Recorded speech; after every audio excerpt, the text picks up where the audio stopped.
जब राम जी 14 वर्षों के वनवास के लिए निकल रहे थे तो सुमंत जी उन्हें छोड़ने के लिए गए थे। अच्छा, अब ये सुमंत जी है कौन? राजमहल के मंत्री थे सुमंत जी। तो जब सुमंत जी से राम जी विदा दे रहे थे सुमंत जी को, तो उनके घोड़ों के आंखों से आंसू आ गए थे। किनके आंखों से आंसू आ गए थे? घोड़ों की। अब जब सोचिए घोड़ों की ऐसी हालत है तो प्रजा की हालत क्या होगी? अब गंगा नदी तक पहुंचे, अब गंगा नदी पार करना है। अब गंगा नदी पार के करा है? अब देखा केवट है, केवट को आवाज लगवाया, केवट केवट इधर आओ, हमें नाव दो, हमें नाव से नदी के उस पार ले चलो, पार लगवा दो, नाव दो। अब केवट कहते हैं ना, पार ना लगवाऊं। कहा क्यों? कहा ना लगवाऊंगा। अब कहा क्यों? तो केवट ने कहा, याद कीजिए प्रभु, आपने उस नारी अहिल्या के ऊपर चरण रख दिया था तो वो पत्थर बन गई थी। यदि हमारे नाव के ऊपर चरण रख दिया तो हमारा नाव भी पत्थर बन जाएगा, इसीलिए नहीं पार लगवाऊंगा। तो प्रभु कहते हैं, अरे मैं पत्थर नहीं बनवाऊंगा तेरी नाव को, हमें नाव में बैठवा ले। अब केवट कहता है, नहीं लगवाऊंगा पार। आप एक काम कीजिए, कमर तक ही आपका पानी आएगा, पैदल चल जाइए। अब साथ में सीता माँ भी थी। अब स्त्रियों का एक मर्यादा है। अब उस समय सीता माँ मर्यादा में थी। स्त्रियों का एक मर्यादा है कि वो नदी में रहेगी तो कमर तक के पानी तक रहेगी तो वो नहीं चलेगी, वो मर्यादा है। अब कहा राम जी ने, अब ये जानकी जी तो कैसे जाएगी? सोचा, फिर कहा मैं तो पार ना लगवाऊं। अब दूसरी नाव थी भी नहीं। क्यों नहीं थी? इसका भी एक कारण है, बताता हूं। केवट पिछले जन्म में कौन था? केवट पिछले जन्म में एक कछुआ था। जब माता लक्ष्मी और विष्णु भगवान नारायण जी जब आए थे, क्षीर सागर में थे और शेषनाग के ऊपर लेटे थे और माता लक्ष्मी चरण दबा रही थी, तभी उस कछुए ने विष्णु भगवान के चरण को स्पर्श करना चाहा। तो चरणों के पास आ रहे हैं और शेषनाग देख रहे, ये ऐसा अपराध क्यों कर रहा है, यहाँ तक फन लाया, तो फिर चला गया। अब चरणों तक आ रहे हैं तो कहा, ये मेरे प्रभु को परेशान कर रहा है, डस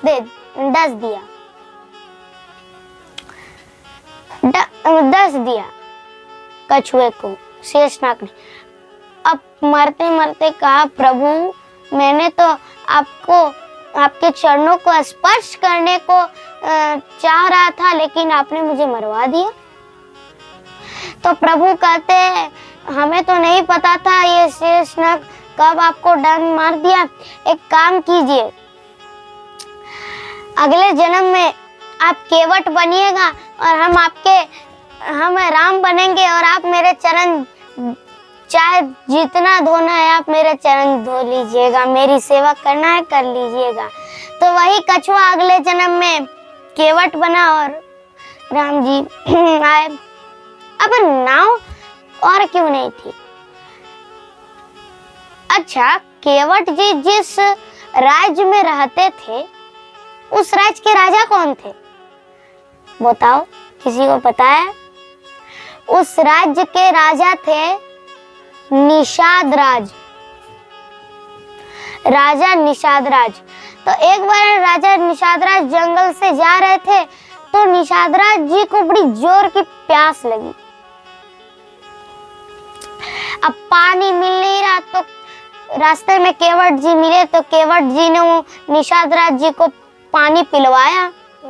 तो उन्होंने कहा, मित्र तुमने मेरी जान बचाई, पानी पिलवाया, बताओ क्या वरदान मांगते हो, मैं तुम्हारी एक इच्छा अवश्य पूरी करूंगा। तो केवट जी कहते हैं, राजन आप तो हमारे ही राज्य के हैं, हम बाद में कभी मांग लेंगे। तो कहा अच्छा ठीक है। अब पता चला कि राम जी आ रहे हैं। अब सारे नाव वाले गद्दे लगा रहे, नाव में मोतियों की माला सजा रहे नाव को। तो केवट ने वरदान मांग लिया राजा से, कहा महाराजन याद है कि आपने वरदान का कहा था? हाँ याद है। आज मैं मांगूंगा वरदान कि कोई भी नदी में नहीं रहेगा, गंगा जी के तट पर नाव वाला सिर्फ मैं रहूंगा और राम जी मेरे नाव पर चढ़ करके जाएंगे नदी के इस पार।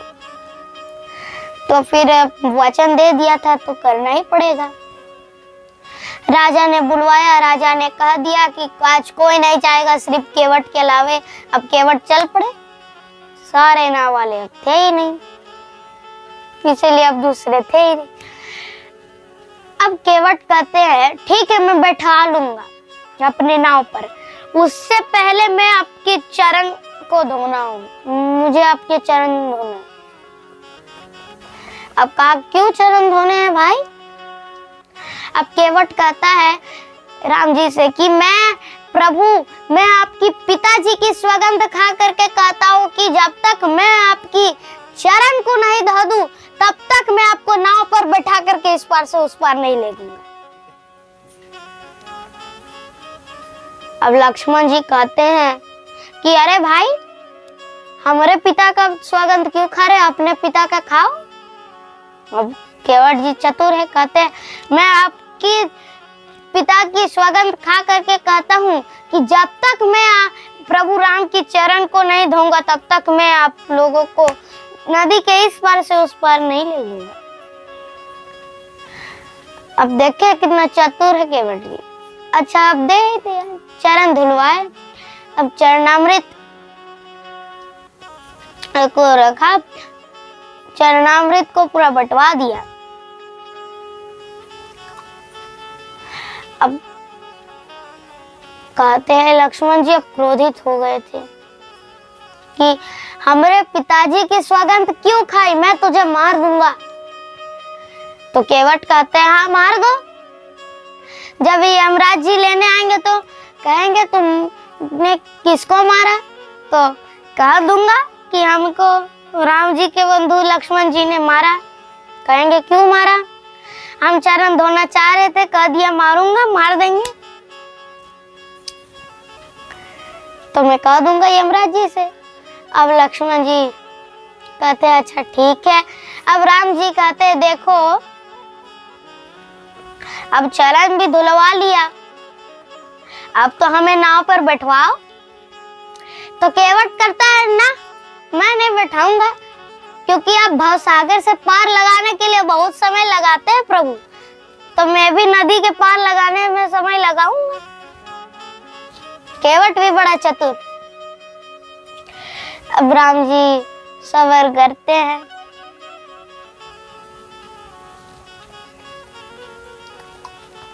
अब राम जी के साथ वहां पर निषाद राज जी आ जाते हैं। अब निषाद राज जी राम जी को देखते हैं तो दंडवत किया। अब कहते हैं प्रभु आपको केवट वरदान मांगा है हमसे। अब कहता है राम जी कहते हैं तो ये मुझे पार ही नहीं लगा रहा, कह रहा है कि आप भवसागर से पार लगाने के लिए समय लगाते हैं तो नहीं लगूंगा। अब समय लगाया, कहता है ना अब बहुत देर हुई।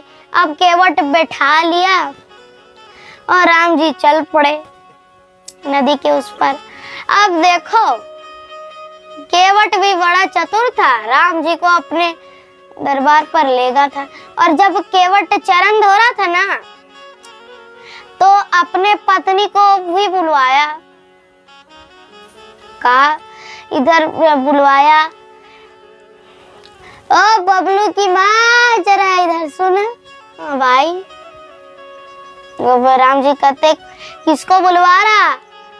तो राम जी से कहते हैं केवट कि ये हमारी घरवाली है, हमसे 10 वर्ष छोटी है, इसकी आंख अच्छी है, देख लेते हैं कि आपके चरणों में कोई धूल तो नहीं है। देखा और पत्नी से भी चरण धुलवाया था। अब बेटे को भी बुलवाया, बेटा इधर आओ बेटा, बुलवाया, इधर भी आया। अब उससे भी बुलाया, तो सबसे धुलवा रहे थे। तो राम जी कहते अरे गिराएगा क्या? तो केवट जी कहते हैं प्रभु यदि आप गिर रहे हैं तो मेरे सर पर अपना हाथ रख लीजिए। अब सर पर हाथ रख लिया, अब धन्य हो गए केवट जी। अब केवट जी से राम जी कहते हैं केवट तुम्हारी भक्ति से मेरा एक अभिमान था, वो मेरा अभिमान टूट गया। केवट ने कहा कौन सा अभिमान? कहा कि मुझे यह अभिमान था कि भगवान ही अपने भक्त की रक्षा करते हैं, भगवान ही भक्त को सहारा देते हैं, लेकिन आज मेरा अभिमान टूट गया। आज मुझे पता चली गया कि भगवान को भी भक्त की सहारा लेनी पड़ती है। फिर पार लगा रहे थे तो पार लगवाया और राम जी उतराई देने जा रहे थे। अब देख रहे हमारे पास तो उतराई देने को कुछ है ही नहीं। अब क्या करे जी, उतराई तो कुछ है ही नहीं, कुछ भी नहीं है उतराई में। तो सीता माँ ने अपनी अंगूठी निकाल के कहा अंगूठी दे दो। देखिए सीता माँ की पतिव्रता का धर्म। और आजकल की पत्नियां पति को ना कुछ नहीं दूंगी। सीता जी ने अंगूठी दी तो राम जी अंगूठी दे रहे थे तो केवट ने कहा ना ना प्रभु उतराई नहीं लूंगा।